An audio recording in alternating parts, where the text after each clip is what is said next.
Welcome to 15 Minutes on the Commute. I'm your host, Amber, and for the next 15 minutes, I'll help you catch up on what's happening in the world, without the noise and without the scroll. Every weekday morning, we break down one big global issue, whether it's politics, tech, AI, the economy, or even health and beauty. So you can start your day smarter, sharper, and maybe even a step ahead of your coworkers. Today's topic, the AI shadow.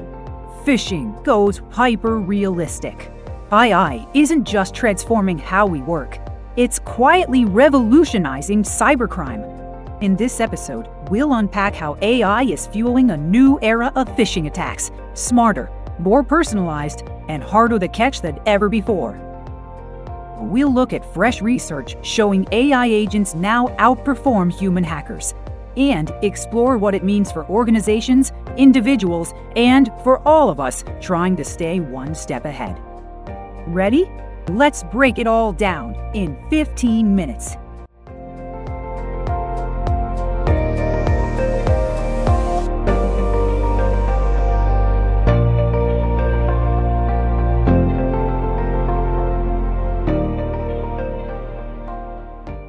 Staying secure online, it feels like you're always trying to catch up, doesn't it? The threats just keep changing. They really do. And right now, the big game changer is artificial intelligence. It's really boosting cyber attacks, especially phishing. Yeah, phishing. That's what we're digging into today. Exactly. We've gathered some, pretty critical recent info. Stuff from Hoxhunt's AI spear phishing agent tests. Oh, yeah, I saw that. And Checkpoint's AI security report, Zscaler's latest Threat Labs phishing report, plus insights from cybersecurity experts all over. So the goal here is really to cut through all the hype and noise. Right. We want to pull out what you really need to know about how AI is changing phishing, the core insights. Understand the threat, the methods, and crucially, how we actually fight back. Think of this as your essential update on AI phishing. Okay, let's kick off with something Hoxhunt actually called the Skynet moment for social engineering. Pretty dramatic term. Yeah, it is bold. But their results kind of back it up, don't they? They do. Their AI agent, the one they've been working on since 2023, by March 2025, it was actually better at creating successful phishing campaigns than elite human red teams. Better than the expert humans. Yeah. And what's really striking is how fast that happened.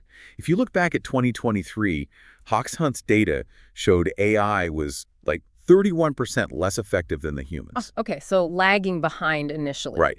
Then by late 2024, that gap shrunk to just 10%. And then boom, early 2025, the AI flips it and becomes 24% more effective. 24% more. That's a huge swing, a 55% relative improvement in under 2 years. Exactly, a massive leap. What do you think's driving that speed? Well, it's clearly not those simple single-prompt AI tests from 2023 anymore. I remember those results. Humans had a 4.2% success rate, AI only 2.9%. Right, a totally different game now.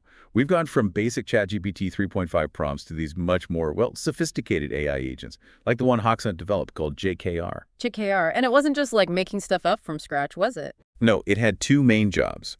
First, creating totally new, really personalized attacks based on the target's context, looking at who they are. Okay, hyper-personalization. And second, it could take phishing emails humans had already written and just make them better, enhance their effectiveness. That second part feels really significant. AI learning from and improving human attacks. It really does. It's just not just more attacks overall, but attacks that are way more targeted. And we are seeing that surge in numbers, right? Oh, absolutely. SlashNext reported, it's an almost unbelievable number, a 4,151% increase in total phishing volume since ChatGPT really took off in 2022. 4,000%. That's staggering. It is.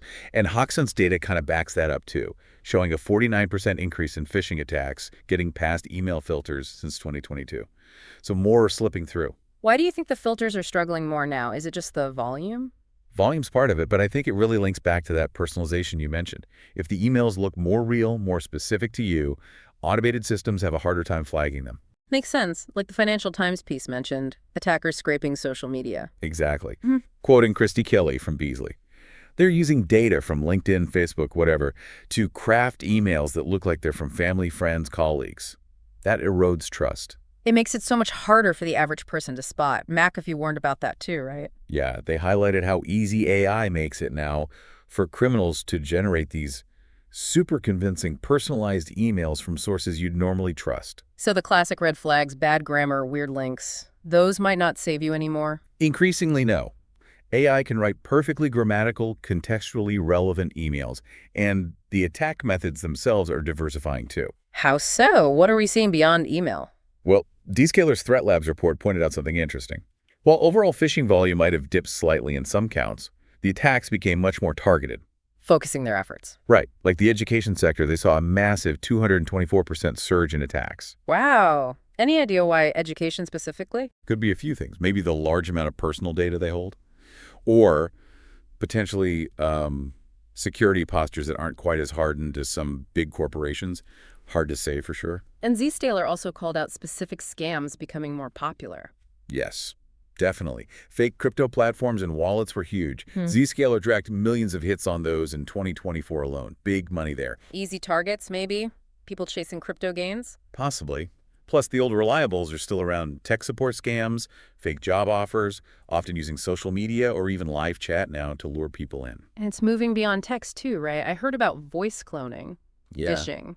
That's a big one. Checkpoint's report really highlighted that, using AI to create incredibly realistic voice clones for phone-based attacks. Scary stuff, like that example with the Italian defense minister. Exactly. Convincingly impersonated using AI audio. Shows how sophisticated it's become. They also mentioned attackers using CAT-PTCHs. The CAT-PTCHs, the things meant to prove you're human. Yeah, ironically, they're putting them on phishing sites to make them look more legitimate, to fool users, and maybe some security tools. That's key. And they're even creating phishing sites based on AI hype itself. Fake websites offering AI agent services that just steal your login details. Plus, Checkpoint warned about deepfake videos emerging as a tactic, too. It really feels like AI has given cybercriminals this whole new arsenal, and not just for the phishing part itself. No, definitely not. Checkpoint's report also detailed how AI is being used behind the scenes. Crafting malware, optimizing it, automating DDoS attacks. DDoS, distributed denial of service. Right. Overwhelming servers. And even refining stolen data. They mentioned services like Gabber's Shop, using AI to check if stolen usernames and passwords actually work, making them more valuable on the dark web. So AI is making the whole criminal operation more efficient. Pretty much. Optimizing every stage. And then there are these dark LLMs. Fraud GPT, Worm GPT. That sounds like sci-fi. It does, but unfortunately, it's real. These are AI models specifically built and trained for malicious purposes, writing phishing emails, creating malware, finding vulnerabilities. They often lack the ethical safeguards built into models like ChatGPT. Lowering the barrier to entry for serious cybercrime. That's the worry, making sophisticated attacks easier for less skilled actors. So, with all this AI-powered onslaught, how are our standard defenses doing? Are email filters, security software keeping up? Well, Checkpoint's take is pretty blunt. They warned that AI-driven cybercrime might be moving faster than our traditional security controls can adapt. That's not great. No. And there was that Forbes report suggesting even the big email providers, Gmail, Outlook, Apple Mail, might not have strong enough defenses specifically against these new super personalized AI scams yet. Why are they struggling? What's the specific challenge for, say, an email filter? It's the lack of obvious red flags. Like we said, perfect grammar, uses your name, maybe references a real event or contact. It looks legitimate. It bypasses rules looking for generic spam indicators. Context and nuance are hard for machines. Exactly. And Nadezhda Demidova from eBay basically said the same thing. Generative AI makes it easy for attackers to create sophisticated threats that slip past standard defenses. And even the tools designed to spot AI-written text aren't foolproof? Apparently not. Egress found that nearly 71% of AI detectors they tested failed to reliably spot AI-generated phishing emails. 71% failure rate. Ouch. So the detectors need to get better too. They definitely do. It's a moving target. Okay, this is sounding a bit bleak, but there must be efforts on the defense side too, right? We're using AI to fight AI. Absolutely. That's the crucial counterpoint. Checkpoint strongly recommends defenders adopt AI themselves, using AI-assisted tools for faster threat detection, for hunting threats proactively. Makes sense. Fight fire with fire. Sort of. Yeah. And they stress the need for better identity verification. If AI can impersonate people so well, we need ways beyond just passwords and standard MFA to prove who's who. Our whole idea of digital trust needs an upgrade. Stronger authentication, more context-based checks, maybe. Things like that, yes. And Zscaler's approach with their Zero Trust Exchange platform is interesting here. Zero trust. I've heard that term a lot. What does it mean in practice here? Fundamentally, it means never trust, always verify. Their platform inspects all traffic, uses AI to spot threats, and crucially, it isolates risky websites. It limits access based on least privilege, connecting users directly to apps, not the whole network. So it contains the potential damage. That's a key part of it. Yeah. Back to Hoxhunt, they're still big advocates for the human element, adaptive training. Right, because even with AI attacks, humans are still the ones clicking, ultimately. Exactly. Hoxhunt finds behavior-based training is still effective. They even use their own white hat AI agents in training safe versions of the malicious AI to teach employees what these new threats look like. Training people on the actual evolving tactics. Yes. And building that security awareness culture where people report suspicious things quickly, connecting human intelligence back to the tech defenses. And the big tech companies, are they building defenses into the AI models themselves? I saw Meta's Llama Firewall mentioned. Yeah, that's an important piece. Llama Firewall is an open source framework to help secure AI systems. It includes tools like PromptGuard 2 to stop prompt injections. Like tricking the AI into doing bad things. Exactly. And agent alignment checks to ensure the AI doesn't get manipulated, plus Code Shield to prevent it from generating insecure software code. So securing the AI itself. Right. And Meta also launched Llama for Defenders, collaborating with the security community on using AI for defense, like detecting AI-generated fakes. So it's a multi-pronged approach. Secure the AIs, use AI for detection, train the humans. And implement broader organizational security measures. HAG emphasized that things like a full zero trust architecture, mandatory MFA everywhere, using AI to boost your threat intelligence, and continuous user training, plus collaboration across the industry. Okay, looking forward then. What's the crystal ball say about AI and phishing? Where is this heading? Well, Hoxhunt predicts that the whole phishing as a service market might shift towards these AI spear phishing agents becoming standard. Meaning, even basic mass market phishing attacks could become as sophisticated as today's targeted spear phishing. That's the potential implication. Yeah. Raising the baseline quality or danger across the board, making sophisticated attacks much more common. It makes me think of that Clayton Christensen quote Hoxhunt used. Disruption happens gradually, then suddenly. Exactly. It urges preparedness. Don't wait until it's overwhelming. Because AI is that sword that cuts both ways, as they put it. Tool for attack, tool for defense. Precisely.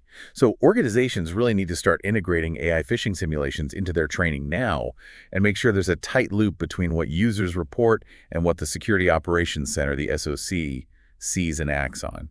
Use that human threat intelligence. For earlier detection, absolutely. So, wrapping this up, the main takeaway feels pretty clear. AI in phishing isn't some future hypothetical. It's here, it's evolving fast, and in some cases, it's already outperforming human attackers. That's the reality. But importantly, the potential for AI on the defense side is also huge, alongside those crucial human-focused security strategies. Understanding these trends, like we've discussed today, is really step one for effective protection. Definitely. And maybe a final thought to leave everyone with. As AI gets incredibly good at mimicking us, at sounding human online, how does that change our basic ideas about trust and verification? Not just in cybersecurity, but, well, everywhere. That's a huge question. What are the bigger societal impacts, the ethical challenges? It goes way beyond just stopping phishing emails. Yeah, something profound is shifting there. It really is. And look, we've covered a lot, but it's still just scratching the surface. If you want to go deeper, definitely check out the full reports from Hoxhunt, Checkpoint, Zscaler, and others we've drawn on. Staying informed is key.